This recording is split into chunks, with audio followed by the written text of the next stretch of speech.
everybody, my name is Starrapter. Welcome to my spoiler-free review of the long-awaited Captain Marvel. This marks it as the first female-led Marvel movie. So getting into things here, we have the character of Carol Danvers. She was part of the Air Force. Something crazy happened where she was basically brought into this entire alien culture called the Kree Empire.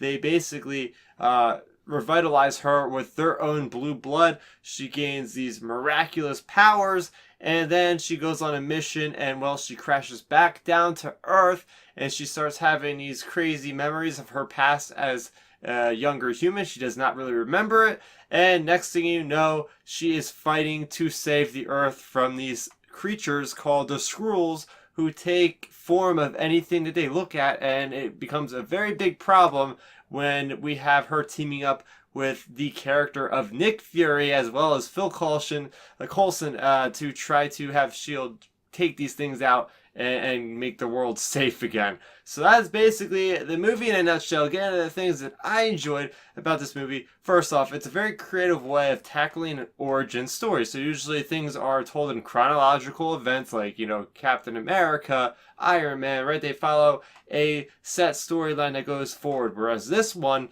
we kind of have been through so many origin stories in the Marvel Universe. We've had like 20 movies now with the MCU. So we're getting into having flashbacks that are triggered by these Skrulls, by different things that are happening to Carol Danvers to make her trigger these memories. So that I thought was pretty cool. Not only does Captain Marvel have an origin story in this one, but we see characters for the first time chronologically in the MCU timeline, such as Nick Fury. We see him with both eyes, so you are going to see how he loses the one eye. And well, we actually see Phil Coulson as well. We see the start of the Avengers Initiative, or whatever it's called. So really cool things that tie into the later films in the MCU. Speaking of Samuel L. Jackson, we have this awesome technology that actually portrays him as his younger self in the 90s. This awesome facial recognition software, which is groundbreaking. They used it a little bit in, I believe, one of the Iron Man movies or Spider-Man, one of those. And it looks incredible as far as making these characters really appear like they were 25 years ago, because this movie does take place in the 90s, and that's the next thing I really enjoyed about it was the nostalgic trip, right? You see the trailer, she falls through a Blockbuster video, she is firing her weapons on these cardboard cutouts thinking they're enemies right away, she's going to Radio Shack, all the different music, different cool things like flashbacks and different things to like Nine Inch Nails with her wearing a t-shirt, some grunge era kind of music, awesome stuff there. I really dug that. So they did a good job with all those callbacks. And finally, I want to talk about the Skrulls, and I thought it was such a unique concept of having this whole premise of, your best friend could be your enemy, right? Because they can just look at something and turn into that character. So it makes the stakes get raised a little bit and definitely adds to some, I don't know what's going to happen type thing in this movie. Moving over to my negatives, there was quite a few things that really let me down with this movie. Quite a few things. First off, I didn't really feel a lot of attachment to pretty much any of the characters.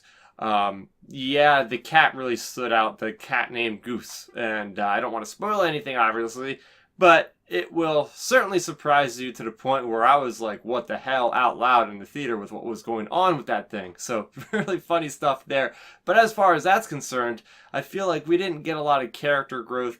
Talking about the character of Carol Danvers, Captain Marvel, played by Brie Larson. Wow, I really had, again, high hopes for this character, and she just didn't pull off for me. I don't know, she just didn't have that charisma that I expected from somebody that's going to carry their own film.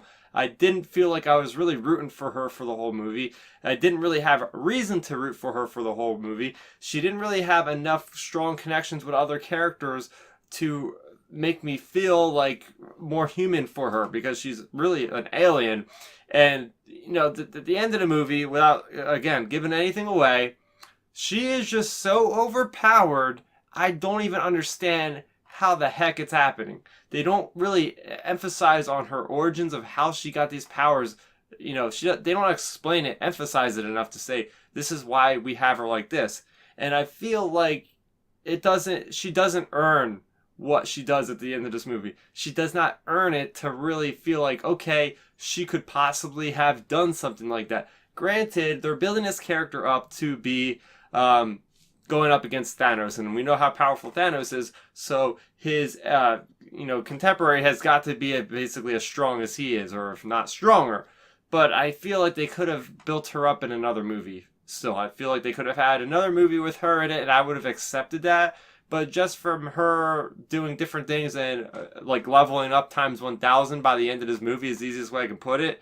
Yeah, I just didn't really buy it. I just didn't really buy it. And it really did let me down because I feel like she just, the character or the personality of Captain Marvel, she's like a Jessica Jones, but light version of that, if you can understand what I mean. She does have this like kind of snarky attitude, but she does try to be fun at times, and I just didn't really get into it. And overall, this movie, I mean, I don't know. I just got a feeling that it didn't seem like a movie that was really a part of the MCU a whole lot. I mean, yes, there are direct connections, but the whole tone of it, I just wasn't really feeling it. I can't really describe it better than that, guys. It was just a letdown for me, and with that being said, I'm going to have to give it a score of a 6.5. Now, yeah, it's not a terrible movie, but I hold high standards for movies in the Marvel Cinematic Universe. So comparing it to all those other great movies like Winter Soldier, Infinity War, all those great movies out there, it's going to be kind of on the bottom level for me. I hate to say it. It's not one of the great Marvel movies. And I mean, I'm looking forward to Endgame. And there's definitely some repercussions in this movie for Carol Danvers for Captain Marvel in Endgame, and I'm very much looking forward to that. But yeah, so far I was let down by this movie. I want to hear what you guys have to say. Did you see Captain Marvel? What did you think compared to what I had to say about it? Let's talk about it in the comment section below. If you guys are new to the channel, welcome. I have plenty of other content that revolves around not just movies, but video games and lots of Star Wars. So if you like any of that, please support the channel by simply subscribing. My name is Starrapter. Thank you so much for watching, and bye-bye. Thanks for checking out the video. Please hit that thumbs up symbol. It helps me know that I'm making content that you guys enjoy. And if you enjoyed this video, I also include 2 videos down below you guys should check out. And please consider subscribing to this channel. It helps support me, and it notifies you guys of when I get new videos up on the channel. You can also contact me on Twitter, Facebook, and Instagram at Starrapter.